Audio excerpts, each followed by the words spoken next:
जय श्री कृष्ण, राधे राधे। हजुर समक्ष म उपस्थित भइसकेको छु ज्योतिष हिमाल गुरु। तपाईहरु मेरो हौसलाको लागि मेरो भिडियोलाई चाहिँ फलो गरिदिनु होला र लाइक कमेन्ट गरिदिनु होला भन्न चाहन्छु। यहाँहरुलाई आफ्नो अनि आफ्नो परिवारको जन्मकुण्डली बनाउने विचार छ र ग्रह दशा हेराएर चाहिँ अगाडि बढ्ने विचार छ भने, केही जिज्ञासाहरू छ भने मलाई सम्झिन सक्नुहुन्छ। मेरो व्हाट्सएप नम्बर रहेको छ 9813616073। व्हाट्सएपमा सम्पर्क गर्न सक्नुहुन्छ।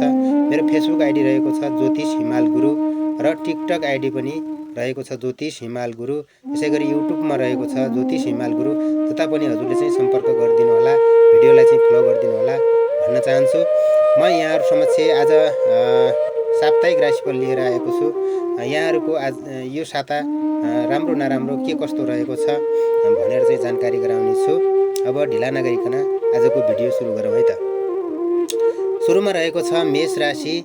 साताको प्रारम्भमा शत्रुपक्ष सक्रिय देखिए पनि प्रभावशाली बानीका कारण अवरुद्ध कामहरू सहज रूपमा अगाडि बढ्नेछन्। हजुरहरूको दुश्मन चाहिँ लाग्नेछन्, शत्रुहरू लाग्नेछन्, तर हजुरहरूको बोलीको प्रभावको कारणले गर्दाखेरि हजुरहरूको शत्रु पराजय हुनेछन्, काम बन्नेछ।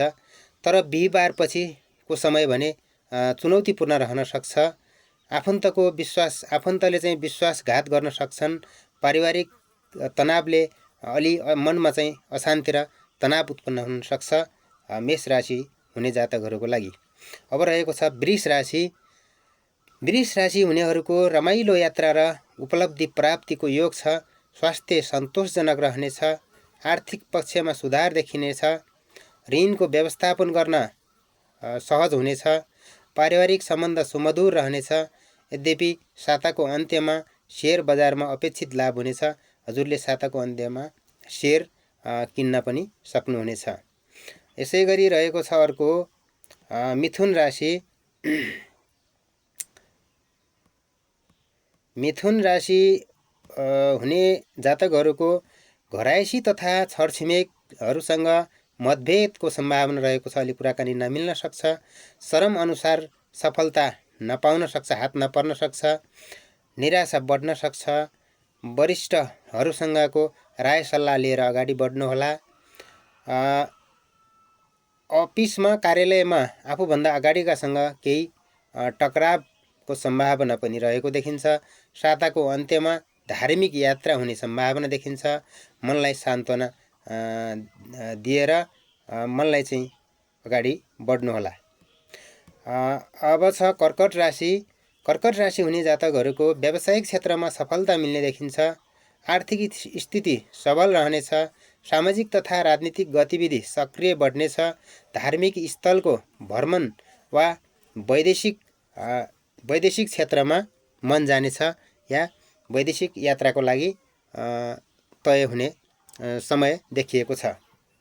अनि रहेको छ पाँचौँमा रहेको छ सिंह राशि। उत्साहपूर्ण समय रहनेछ। व्यवसाय र लामो दूरीको यात्रा लाभदायक हुने देखिन्छ। सामाजिक सम्मान प्राप्त हुनेछ।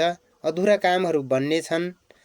लगानीबाट आफूले गरेको लगानीबाट राम्रो प्रतिफल पाइने देखिन्छ।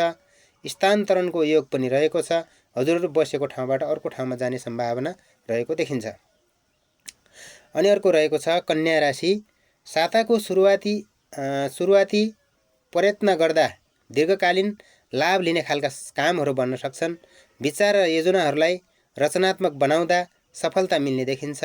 नाम, दाम, इनाम, प्रतिष्ठा कमाउने योग रहेको छ। पुरस्कारको योग रहेको देखिन्छ। सम्भावना बलियो देखिन्छ। आफ्नो कार्यकुशलताले अरूलाई मोहित बनाउन सकिनेछ। यद्यपि समाजमा सामना गर्न सक्ने क्षमताको वृद्धि हुनेछ। सामान हराउने र चोरी हुने सम्भावना देखिन्छ। अलिकति सतर्क रहनुहोला। तुला राशि। तुला राशि हुने जातकहरूको लागि यो साता कस्तो रहला त भन्दाखेरि लगानीको प्रतिफल कम हुन सक्छ। कमैमा चित्त बुझाउनु पर्ने अवस्था रहेको देखिन्छ। धैर्य अपनाउनुहोला। छरछिमेकसँग सानोतिनो असमझदारी बढ्न सक्छ। भाइ बन्धुहरूसँग कुराकानी अलिकति नमिल्न सक्छ।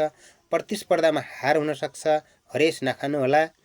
बिहिबार पछि भने मङ्गलमय कार्यहरू हुनेछन्। प्रेम र मित्रताको बन्धन बलियो हुनेछ। सरुवा बढुवाको योग पनि रहेको देखिन्छ। वृश्चिक राशि, भाइ बहिनीहरू र सन्तानहरूबाट सुख समाचार प्राप्त हुनेछ। आर्थिक अवस्था सबल रहनेछ। व्यवसायमा गति आउनेछ। माया प्रेमका लागि समय अनुकूल रहेको छ। पढाइमा पनि प्रगति हुने देखिन्छ। साताको अन्त्यमा आकस्मिक धनलाभको योग रहेको देखिन्छ। धनु राशि, कृषि कर्म र प्राविधिक क्षेत्रमा विशेष सफलता मिल्नेछ। अभिभावकहरूको आशीर्वादले ठुला कामहरूको थालनी हुनेछ। नयाँ व्यवसाय वा परियोजनाको सुरुवात हुनेछ। मनोरञ्जन वा स्वादिष्ट परिकारको आनन्द लिने अवसर मिल्न सक्छ। साताको अन्त्यमा आकस्मिक धनलाभ प्राप्तिको योग रहेको देखिन्छ धनुराशिहरूको लागि पनि। मकर राशि, सुख सुविधाका लागि मन लाभान्वित बन्ने देखिन्छ। यद्यपि धार्मिक वा सामाजिक कार्यमा सफलता हुन सक्छ। सामाजिक कार्यमा सम्मान घट्न सक्छ। सतर्कता अपनाउनुहोला। बोलीचालीमा चाहिँ अलिक विचार पुर्याएर चाहिँ बोल्नुहोला। प्याच्चपुच्च नबोल्नुहोला भन्न चाहन्छु। पारिवारिक सहयोग मिल्नेछ। समाजले चाहिँ सहयोग नगरे पनि पारिवारिक चाहिँ सहयोग मिल्नेछ। नयाँ ज्ञान प्राप्त हुनेछ। वैदेशिक यात्राको योग रहेको छ। वैदेशिक यात्रा पनि हुन सक्छ। वैदेशिक यात्राको लागि थालनी हुन सक्छ। कुम्भ राशि, रोकिएका घरयासी तथा सरकारी कामहरू सफलतापूर्वक सम्पन्न हुनेछन्। वैदेशिक सम्बन्ध र कार्य विस्तारमा राम्रो प्रगति हुनेछ। सामाजिक र धार्मिक काममा रुचि बढ्नेछ। आर्थिक लाभका नयाँ स्रोत फेला पर्नेछन्। साताको अन्त्यमा बोलीमा सावधानी अपनाउनु पर्ने देखिन्छ।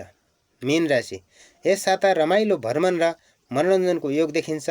सुरुवातमा घर परिवार र साथीभाइसँग मत भिन्नता भए पनि अन्त्यमा सम्बन्ध सुधारिनेछ। रमणीय यात्राको अवसर मिल्नेछ। जीवन साथी वा आमाको सल्लाह अनुसार अगाडि बढ्नु भए पनि राम्रो सफलता हात पर्न सक्छ। सामाजिक सम्बन्ध बलियो बन्नेछ। पठन पाठनमा राम्रो प्रगति हुने देखिन्छ। यति नै आजको लागि। यहाँहरूले चाहिँ मेरो भिडियो पुरा हेरिदिनु भयो, धेरै धेरै धन्यवाद भन्न चाहन्छु। मेरो हौसलाको लागि मेरो भिडियोलाई फलो गरिदिनु होला, लाइक गरिदिनु होला। कुन ठाउँबाट हेर्दै हुनुहुन्छ कमेन्ट पनि गरिदिनु होला। हवस् त, धन्यवाद।